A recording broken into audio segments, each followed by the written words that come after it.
Chers amis des langues, bonjour. Une amie me met la puce à l'oreille. Elle affirme que les chiens militaires sont éduqués en allemand et les chiens d'aveugles en italien. Pour les premiers, elle se trompe. Les Malinois de l'armée suisse ont chacun un éducateur attitré qui leur parle sa langue. En revanche, les chiens guides d'aveugles sont bel et bien, dans toute la Suisse, éduqués en italien. Pourquoi ? Christine Baroni-Pretsch, directrice de la Fondation romande pour chiens guides d'aveugles, nous met sur la piste de l'explication historique. En passant, elle nous aide aussi à comprendre ce que la rumeur sur l'allemand vient faire dans cette histoire. Non, ce n'est pas juste un vieux fantasme sorti d'un film sur la Deuxième Guerre mondiale. Il se trouve que les Allemands ont été des pionniers de l'éducation canine. C'est en Allemagne, à Oldenburg, que s'ouvre en 1916 la première école pour chiens guides d'aveugles au monde. Elle répond à un besoin urgent né de la guerre.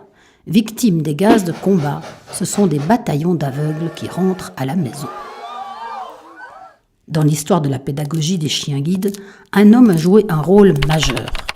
Walter Handke, actif à l'école de Biestal, près de Berlin, dans les années 1940. C'est de son héritage que se réclament les 5 écoles de chiens guides en Suisse. Et c'est lui qui s'est mis à parler italien aux chiens. Pourquoi l'italien ? D'abord parce qu'il y a des avantages à choisir une langue autre que celle du quotidien. Dans la communication avec un chien d'aveugle, ce qui est crucial, c'est la précision.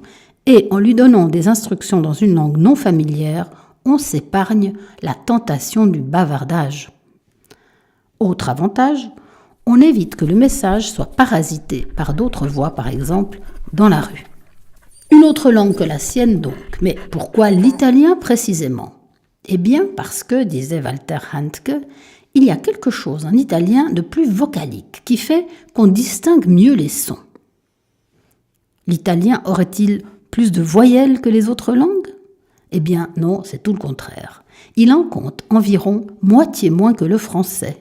Notamment parce qu'il n'a pas toute la gamme des nasales, on, en, un, qui font la joie des étudiants en français.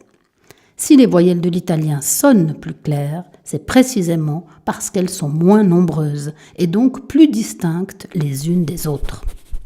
50 ans après Walter Handke, la préférence des chiens pour l'italien a-t-elle été scientifiquement prouvée ou alors démentie ?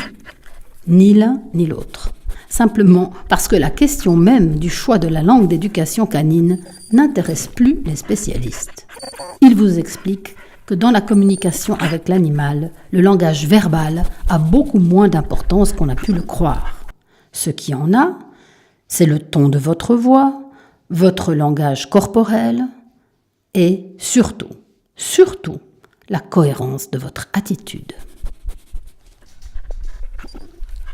Oh, mais le vilain chien m'a pris mon poulet. Et mamie, elle n'a plus rien à manger. Et oh, le vilain, tu vas me rendre mon poulet.